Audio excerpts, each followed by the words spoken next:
आज नौकरी के बारे में हम बात कर रहे हैं क्योंकि ऐसे बहुत सारे लोग हैं जो इस वक्त रोजगार के लिए परेशान हैं, नौकरी के लिए परेशान हैं या फिर उनका व्यवसाय ठप हो चुका है।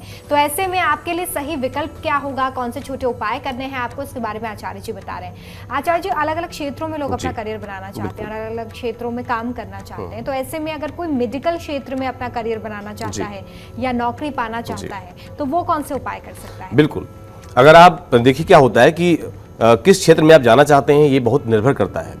आपका मनोबल कैसा है, आपकी शिक्षा कैसी है, आपकी कैसा एजुकेशन आपका है, तो ये सब चीज़ें बहुत मायने रखती हैं जीवन में।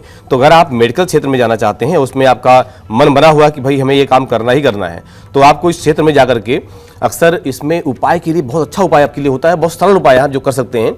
चांदी का कड़ा आप बनवाएं और कड़ा बना करके, चांदी का कड़ा भी हो, चांदी का छल्ला भी हो, ये सोमवार के दिन उसकी पूजा करके तरीके से विधि विधान से दूध से स्नान कर करके और पूजा करके आपको ये चांदी का छल्ला अपने हाथ में पहनना चाहिए, उंगली में धारण करना चाहिए, दिन सोमवार को हो। दूसरी बात, भगवान शिव को नित्य उनकी पूजा करें, उनकी अर्चना करें और साथ साथ गंगा जल से मिला हुआ जल भगवान शिव को चढ़ाएं। ऐसा करने से आपको काफ़ी इस क्षेत्र में लाभ मिलता है। साथ साथ किसी निर्धन व्यक्ति को काली वस्तु का दान करना आपके लिए बहुत ही अच्छा रहेगा। काली वस्तु चाहे वो वस्त्र के रूप में हो, चाहे वो तिल के रूप में हो, खाद्यान्न के रूप में हो, किसी प्रकार का भी वस्तु हो, अगर ऐसा आप करते हैं तो आपको मेडिकल क्षेत्र में बहुत ही अच्छा लाभ बहुत जल्दी मिलता है। जी, सबसे पहले अब मैं आपसे ये जानना चाहूंगी कि नौकरियों की हमने बात की, व्यवसाय की बात की, लेकिन कई लोग ऐसे होते हैं जो सरकारी नौकरी पाना चाहते हैं और उसके लिए वो कई सालों से मेहनत भी करते हैं, लेकिन बावजूद इसके उन्हें सरकारी नौकरी नहीं मिल पाती। तो अगर सरकारी नौकरी चाहिए तो क्या करें, कौन सी परेशानियां आती हैं सरकारी नौकरी में, कौन सी बाधाएं आती हैं और कैसे इसे दूर किया जाए? बिल्कुल, सबसे पहले तो ये आपको जानना चाहिए कि आपके जन्म कुंडली के ग्रह कैसे हैं। अगर आपके जन्म कुंडली में सूर्य बहुत अच्छा है और सूर्य दसम भाव का मालिक है या फिर दसम भाव में मेष राशि का बैठा हुआ यानी उच्च का बैठा हुआ है, अगर सूर्य बहुत अच्छा है तो आपको सरकारी नौकरी जरूर मिलती है, ऐसा ज्योतिष शास्त्र का मानना है। साथ साथ कहते हैं कि सप्तम भाव व्यवसाय का होता है, साझेदारी का भाव होता है, छठा घर नौकरी का होता है।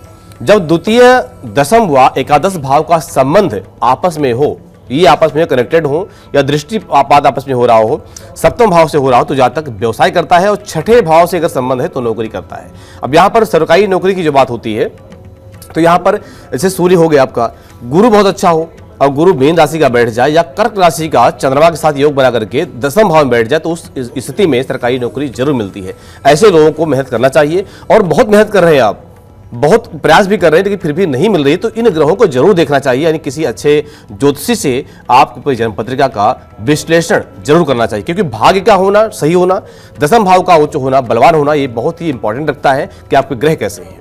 जी, चलिए, तो ये आपने जाना कि सरकारी नौकरी में कौन सी बाधाएं आती हैं। जल्दी से ये जान लेते हैं कि अगर आप नौकरी और व्यवसाय को लेकर कंफ्यूज हो रहे हैं कि इसमें से आपको क्या करना चाहिए, तो कौन सी वो बीच का रास्ता हो सकता है, अचूक उपाय हो सकता है जो आपको करना चाहिए, और राशि के हिसाब से या कुंडली में ग्रहों की स्थिति के हिसाब से वो कौन सी परिस्थितियां होती हैं, इसके बारे में जान लेते हैं। आचार्य जी, इसके बारे में बताइए कि नौकरी व्यवसाय करना हो तो क्या समझ के करें? देखिए, ऐसा होता है, इसमें भी कुंडली का ही मानना होता है और ज्योतिष में कुंडली कहती है कि अगर आपको व्यापार करना है और व्यापार में आप मन बना रहे हैं लेकिन अगर योग नहीं तो आपको क्या करना चाहिए। व्यापार की कंडीशन कुंडली में कब होती है? दशमस्थ ग्रह जो होता है, दसम भाव में बैठा हुआ ग्रह अगर दशमांश कुंडली में स्थिर राशि में बैठा हुआ है और उस शुभ ग्रहों से युक्त भी है तो आपको व्यापार में सफलता जरूर मिलती है।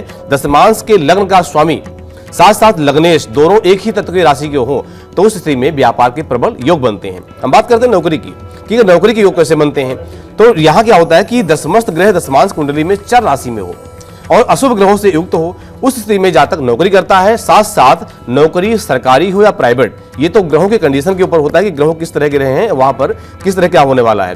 तो यहाँ पर जो सरकारी या प्राइवेट का संबंध है वो सूर्य और चंद्रमा से संबंध होता है और सूर्य चंद्रमा ही सरकारी नौकरी के विशेष योग बनाते हैं। अगर चंद्रमा उच्च का है, सूर्य उच्च का है तो ये सरकारी नौकरी के योग बनाते हैं। तो ये निष्कर्ष है व्यापार और सरकारी नौकरी के बारे में, सरकारी नौकरी या प्राइवेट क्षेत्र जो भी है। बाकी नौकरी व्यापार का जो एक संयोग है वो यही इस तरीके से ही देखा जाता है। जी।